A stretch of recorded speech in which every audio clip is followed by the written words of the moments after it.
For the first time in 100 years, the palace museums in both Beijing and Taipei are putting on these incredible once-in-a-lifetime anniversary exhibitions. They're technically separate, but really, when you look at them together, they represent the reunion of a single jaw-dropping imperial collection that got split apart by history.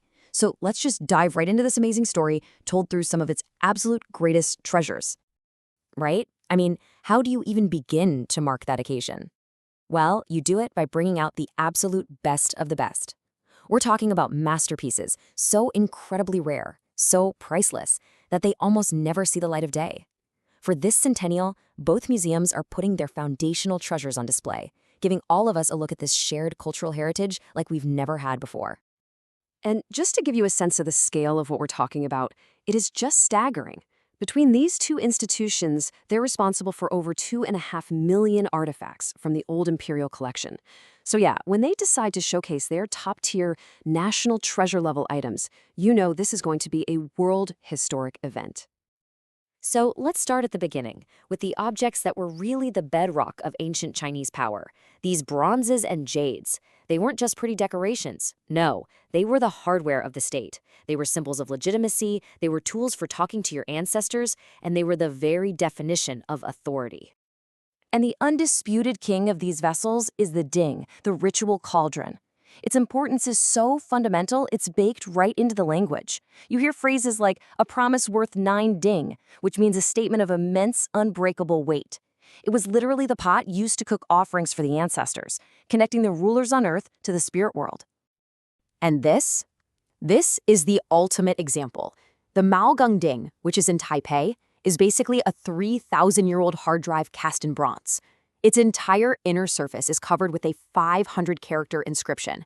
It's a direct message from a Zhou dynasty king appointing Duke Mao to a super high office. It's the longest bronze inscription ever found, a direct voice speaking to us from the ancient past.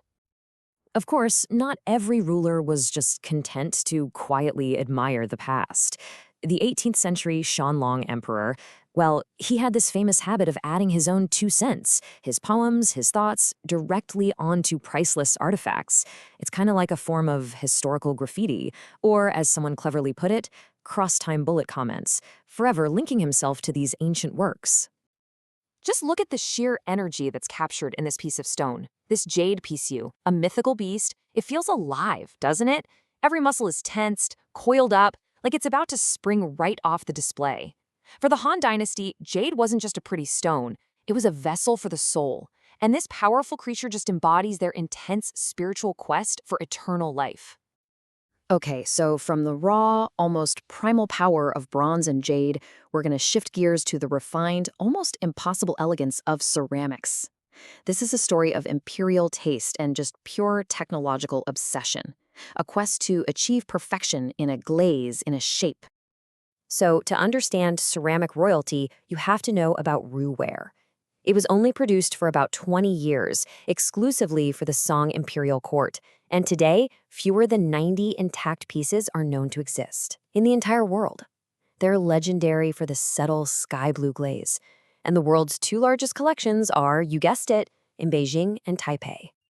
And this story just brilliantly shows how even an emperor could totally miss the treasure sitting right in front of him.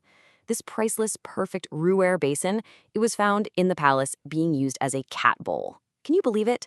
When Emperor Qianlong found out what it really was, he was so amused that he wrote a poem about it and had it carved right onto the bottom of the piece.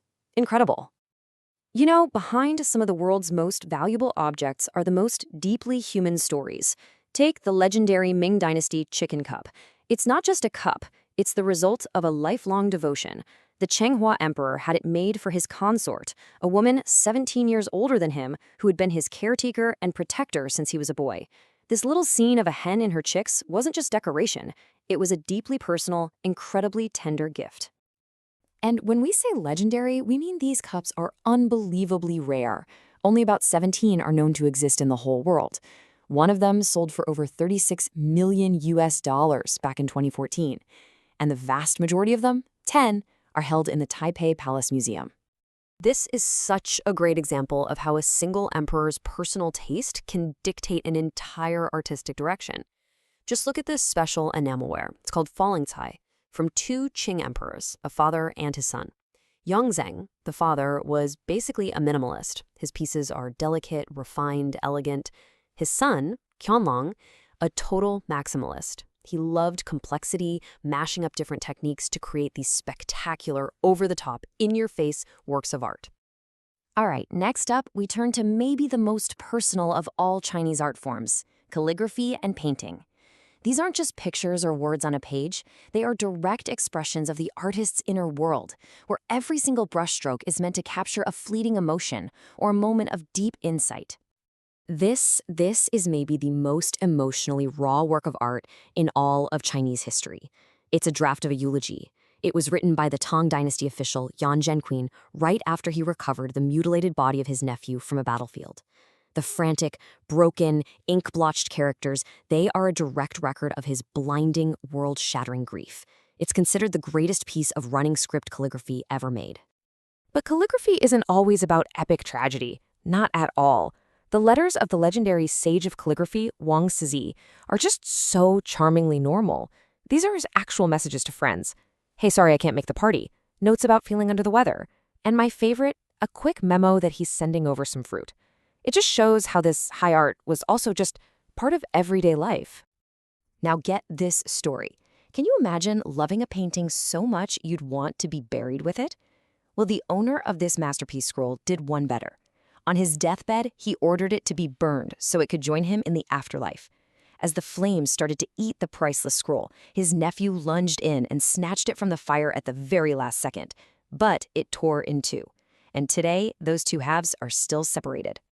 And for this centennial, Taipei is doing something truly unprecedented. They're exhibiting their three treasures of landscape painting all together. These monumental scrolls from the Northern Song Dynasty are the absolute cornerstones of classical Chinese painting. For art lovers, seeing them all in one place is like a pilgrimage.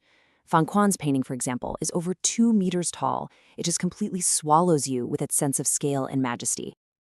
So after this journey through millennia of bronzes, jades, ceramics, and paintings, let's try to bring it all together.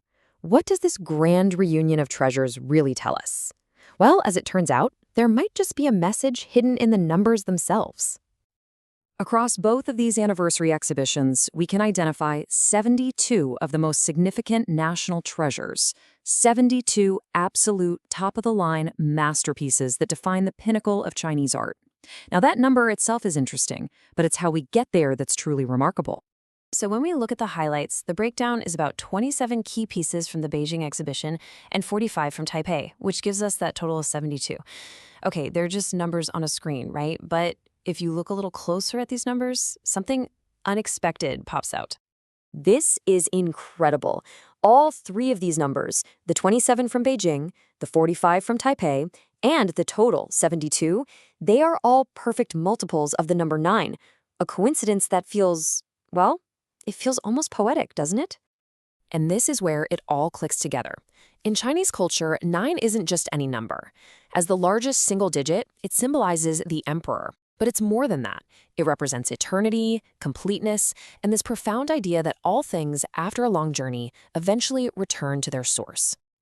So in the end, what we have are two museums born from one single imperial collection, both celebrating 100 years of guardianship. And in this incredible moment of reunion, this numerical pattern emerges that speaks of eternity and a return to origin. Maybe it's a coincidence, but it's one that perfectly captures the profound story of this shared heritage.